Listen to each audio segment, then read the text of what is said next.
Il est 18h sur la plage de Santa Monica en Californie. Face au soleil couchant, Carmen et ses copines mutinent devant les caméras, s'essayent à une petite séance de beach volley. Mais leur véritable activité, c'est à l'intérieur de cette maison qu'elles vont l'exercer. Carmen et ses copines sont les starlettes de la dernière production des films d'Adam et Ève, une société à part dans l'industrie du X. Film à gros budget, décor de rêve, capote et test du sida obligatoire pour tous. Adam et Ève, le must, dans une industrie qui rapporte des millions.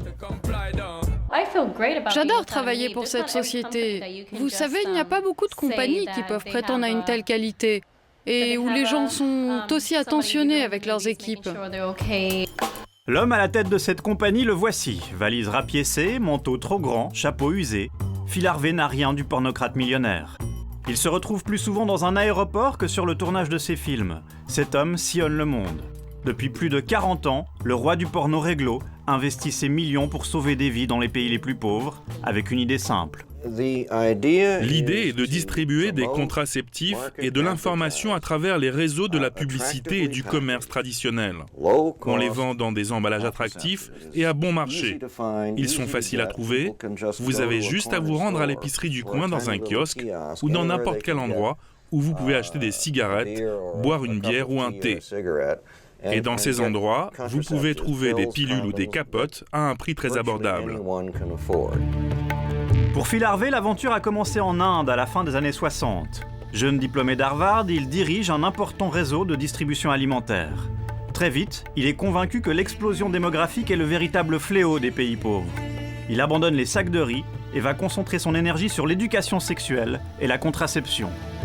Pour financer son action, les fonds d'aide du gouvernement ne suffisent pas, alors Phil a une idée: investir dans la libido des Américains.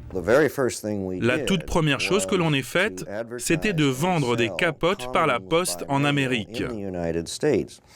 Cela peut paraître anodin, mais aux États-Unis, à l'époque, vendre des capotes par correspondance, c'était complètement illégal. 30 ans plus tard, Adam et Ève, créé pour financer son action humanitaire, est devenu le leader mondial de la distribution d'objets et de divertissement pour adultes. 30% de tout ce qui est vendu ici est directement reversé dans sa deuxième société, DKT International, une ONG qui lutte contre le sida dans 11 pays parmi les plus pauvres de la planète. La contribution que Phil Harvey a apportée au planning familial et d'une manière générale à la santé publique est quelque chose de phénoménal. Mais aujourd'hui, tout cela est menacé par un nouveau programme mis en place par George Bush. Le président, grand défenseur de l'ordre moral, allouera désormais les fonds réservés à la lutte contre le sida aux associations qui condamneront la prostitution. Inacceptable pour les principales ONG qui s'occupent de lutter contre la maladie. Toutes refusent de stigmatiser la prostitution, première cible du sida. Le gouvernement n'a pas le droit de choisir qui recevra des financements pour lutter contre le sida en fonction de ses propres critères moraux. Si vous ne signez pas, vous ne recevrez plus d'argent. C'est une situation très dangereuse, car des ONG qui ont des années d'expérience vont se retrouver sans argent et donc sans capacité d'agir malgré leur immense expérience. L'homme qui met la libido des plus riches au service des plus pauvres a refusé de signer ce document, et au nom de la liberté d'expression, il attaque en justice l'administration Bush. Pour comprendre ce qui est en jeu, nous nous sommes rendus à Patna, la capitale du Bihar, la région la plus pauvre d'Inde. C'est dans ces campagnes abandonnées que DKT International a lancé son plus gros programme. Image surprenante dans un village du bout du monde, des fanions aguicheurs qui invitent les consommateurs à utiliser des préservatifs. Ici, je vends les Mitoon, les plans X et les Apsara. Les Mitoon ont été les premiers contraceptifs dans cette région. On en vend environ 5 boîtes par mois. Et l'autre, 3 par mois. Les pilules se vendent un peu moins. Des pharmacies en pleine campagne qui vendent des contraceptifs 20 à 30% en dessous des prix du marché, mais aussi des centres d'information et de soins.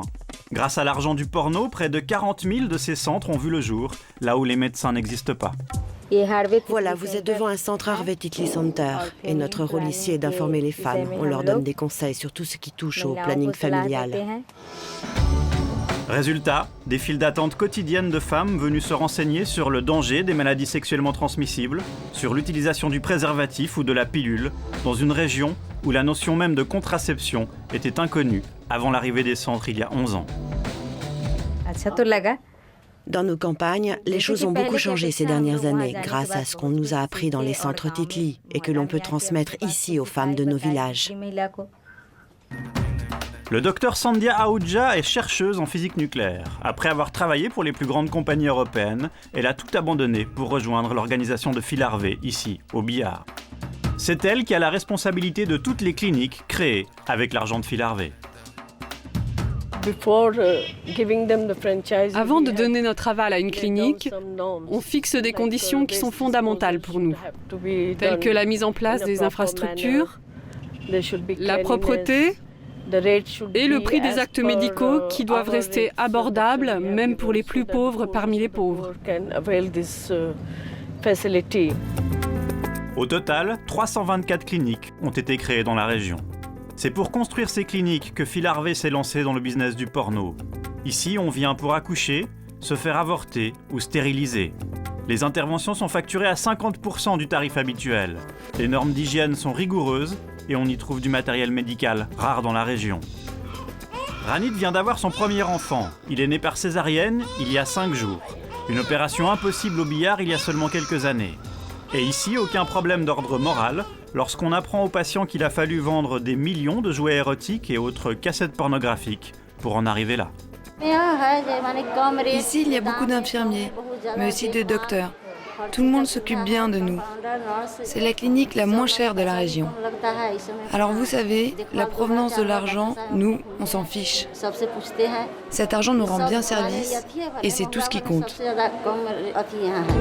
En moyenne, 400 enfants par année naissent dans chacune des cliniques du philanthrope américain. Je suis fière de participer à ça. On devrait s'engager. Des pornostars volontaires en Inde, ce serait vraiment bien.